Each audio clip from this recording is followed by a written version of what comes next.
What's your take on the flipping off? Do you say anything then or no? You're just like, whatever. Well, okay, what is flipping somebody off? Nothing. Sign language. It doesn't bother me. It's sign language. Yeah. Okay? Offensive sign language. Is it abusive? My feelings get a little hurt here and there. Your feelings are getting hurt. Good. And honestly, that's the whole point. That's some people go yes, some people go no. Yeah. And so it really is, is it something that you can say, hey, knock it off? I have told someone, hey, knock it off. Okay, big deal. That's all you do. You don't take points away from a fighter based upon him flipping his opponent off. Got it. That opponent, the best part about fighting is that opponent gets to take and punch that other fighter in the face. It is a great equalizer for someone going, this is very true. Okay. Our next question is from Zaitsev's Scope. Would you like to see yellow cards for stalling brought back to MMA? So look, I'm actually not opposed to it. I am opposed, though, to the percentage of the purse being taken.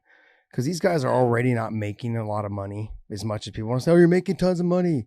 Yeah, but the problem is, what happens when you have someone who's on the undercard of the undercard who gets it's like they're not making a lot, or the people that are in the, that are in the prelims, they're just not making enough to have a percentage taken away. But I am kind of for it. Like, hey, this is your warning for stalling. Like, I get it. I understand that. But like the next one, you could be getting a point taken. That's something. Right. That's more of something. But this is more up your alley. I would just say it's bullshit. All right, let's just be honest. What does me taking and pulling out a little fucking yellow plastic card do? What it does is it tells the audience, oh, he's warning the fighter. That's it. It doesn't do a fucking thing. It came from fucking Japan, and Pride used it to take money away from certain fighters. All right? Those fighters sometimes were fighting hard, and they still saw this yellow card come up in front of them. There's reasons why. Anytime it's to take a fighter's money, it's bullshit. Yeah. If you're going to sit there and say that it makes a difference in the fight, no, it doesn't.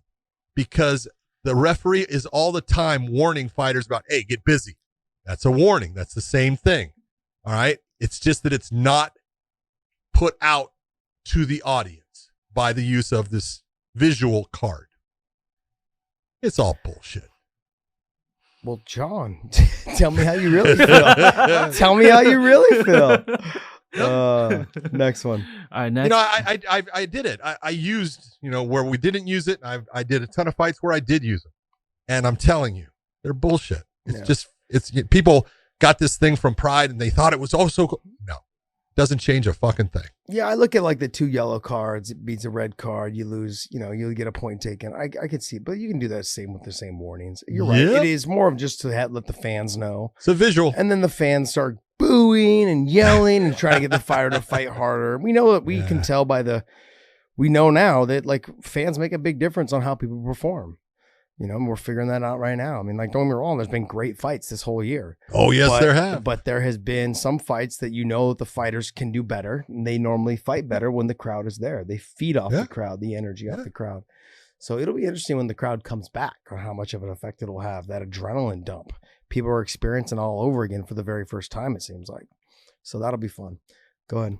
All right, next question is from Billy Boy. Can Big John talk about the fight with Chael and Tito, particularly the end where he grabbed Tito like a dog by the neck and told him something sternly? Oh, geez. Billy Boy. You, that fight is so funny only because, Chael went and got caught. And it was tight, and he had to tap because of the choke. And then he tried to make all the different things about, there was other things. And Tito actually verbally tapped when I had him in the guillotine choke and stuff like that. Okay. Tito never verbally tapped. When you're getting choked, you don't verbally tap. Okay. You do a tap physically. Yeah. You don't do it verbally. I talked to Chael about that, and he actually looked at me and goes, good point. But what happened in the end of that is Tito is a strong human being. All right. He really is. And he's a big boy and he is strong, and he did not like Chael, and Chael didn't like him. And when he got the choke and Chael tapped and I said stop and I started to pull at the arms, Tito was not going to stop. And so I did something that I knew would stop him pretty fast. I take my thumb and I stuck it into the middle of his trachea and put 280 pounds down on top of it. And he, it hurt and it choked him back and he let go. And he said, "God damn, John." I said, "God damn, Tito, I told you to stop." And that's why that happened. But that's my job to protect Chael. And that's how I did it. What a bully. I know. What a shithead. What a bully.